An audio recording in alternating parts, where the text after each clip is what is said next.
চারটা কাজ যদি কোনো আল্লাহর বান্দা করে তার জন্য জান্নাত নিরাপদ।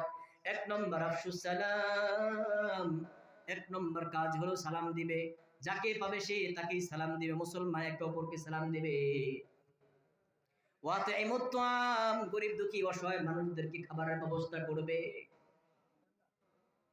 ওয়াসিলুল আরহাম, 3 নম্বর কাজ আত্মীয়তা বজায় রাখবে। এটা নিয়ে কথা বলতে গেলে 2 ঘন্টা সময় লাগবে।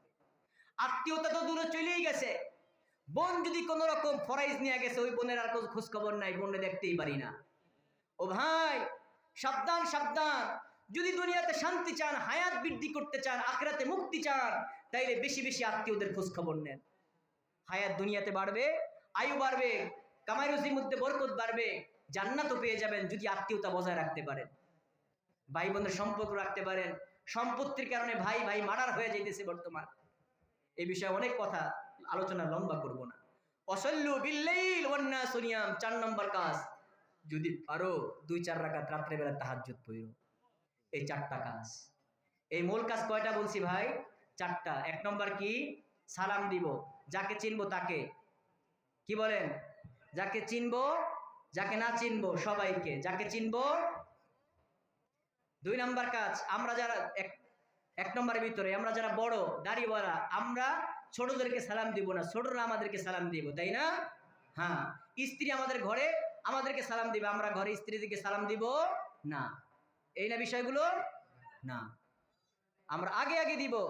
স্বামী আজকে যে আমরা ঘরে সালাম দিব, আল্লাহ রহমত বর্ষণ হবে। যেই ঘরের মধ্যে সালাম দিয়ে প্রবেশ করা হয়, ওই ঘরে কোনো দিন শয়তান বাসা বাঁধতে পারে না, ওই ঘরের ক্ষয়ক্ষতি হবে না। অনেক ফাজাইল আছে, এগুলো আলোচনা করতে পারতেছি না সময়ের কারণে। তাইলে সালাম আমরা যাকে চিনি না চিনি সবাইকে সালাম দিব। সভাপতি সালাম দেওয়া লাগবে না বোধ হয়, তাই তো?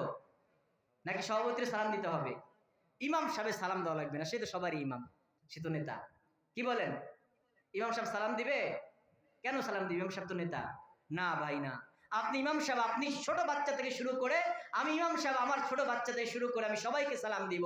আমার কাছ থেকে একটা মুসল্লি শিখবে, চায়ের দোকানের সবচেয়ে নিকৃষ্টতম ওই যে ব্যক্তি যে আমার সবসময় গীবত কয়, এই হুজুরটা ভালো না, এই হুজুর এইটা ওইটা, ওই ব্যক্তির 10টা দিন সালাম দিয়ে দেখেন, খোদার কসম ওই ব্যক্তি আপনার নামে গীবত কয় একদিন হলো বন্ধ করবে। আমি নিজে পরীক্ষিত একজন ব্যক্তি। এক মাজারি ভক্ত ছিল আমার মসজিদের একেবারে মেম্বারের সামনে, নাম বলি না, ওই আল্লাহর বান্দা সর্বদা হুজুরে কি কয় না কয় কোনো দিন আমার মসজিদে আসতো না।